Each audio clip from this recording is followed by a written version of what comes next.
Hi guys, and welcome back to the farmhouse. I am Deanne from Hummingbird Acres, and today I'm going to share with you guys all of the things that our cutting garden taught me this year. You know, I started our cutting garden because I have a huge love of flowers, and I never predicted that I would actually learn so much from our cutting garden. So let's dive into everything our cutting garden taught us this year. One of the things that I learned is that wildflowers are not meant for small spaces. So when we first planned our cutting garden, we planned on doing one raised bed of just wildflowers. We are very into pollinators. We have 2 milkweed gardens that we collect monarch eggs from and then raise them into monarch butterflies. You can see more of that process. I'll put a card up here for you, but we have tons of videos on monarchs. But we have 2 monarch gardens, milkweed gardens for our butterflies, and I figured, you know, why not add a wildflower bed just to encourage more pollinators to come and more butterflies. Well, what actually ended up happening is the pollinators came, but they didn't come for the wildflowers. They actually came for all of the zinnias and the cosmos and all of those things that we planted in the garden. So the wildflower garden, yeah, it probably had some pollinators, but not as many as we thought. So this coming year, we're gonna take out the pollinator wildflower bed, and we're actually going to use that space for more cut flowers.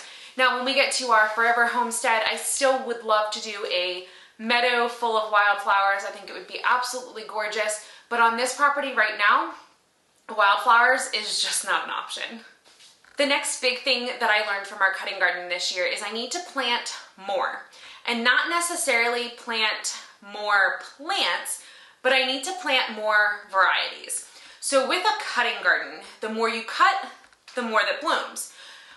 I planted a lot of the same varieties. I planted zinnias, and they were either cactus zinnias or the Bernie big dahlia-sized zinnias. Those are the only 2 varieties I planted. So when I went to make my bouquets, I had a lot of zinnias, but it was just the same 2 kinds. So I needed more variety to spice up the bouquets and make them a little more interesting.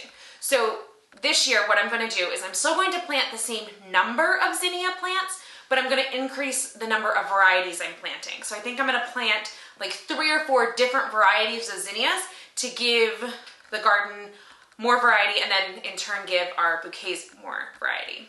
The next thing that I learned really piggybacks on the wildflowers and bringing the pollinators to the garden. So if you build a cutting garden, the pollinators will come.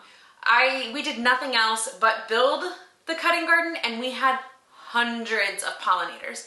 I saw more monarch butterflies on our zinnias and our flowers than I actually saw on our milkweed. I saw more swallowtail butterflies on our flowers than I saw anywhere else. We had more bees this year. Our mason beehives are so full. It was amazing.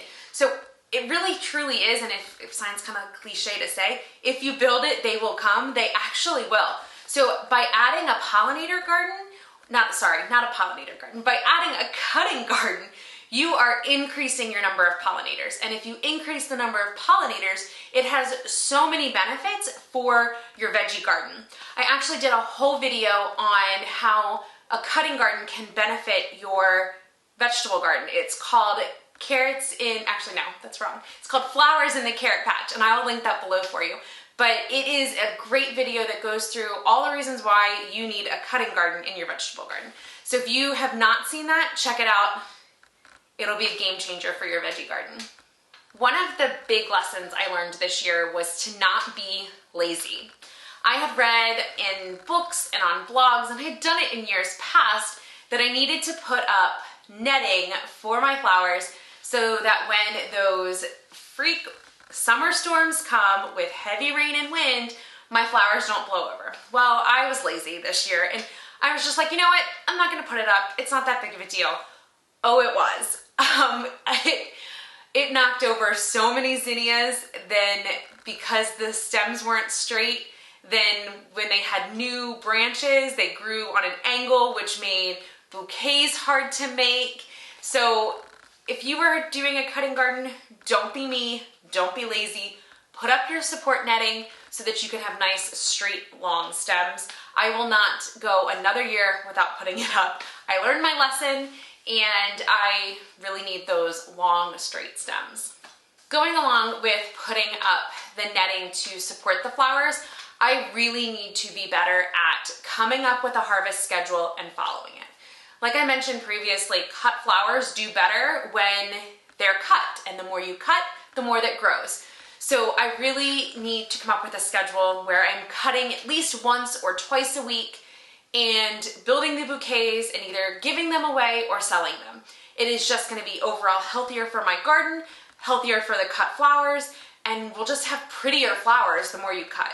So that is another big thing I learned going into this gardening season. I'm really going to take the time to block off at least an hour to 2 hours twice a week to go in the garden and cut and use them for something. So that is another big goal for next year, is to really pay more attention and be mindful of the flowers and block off the time so that I can cut them and that they'll be happier.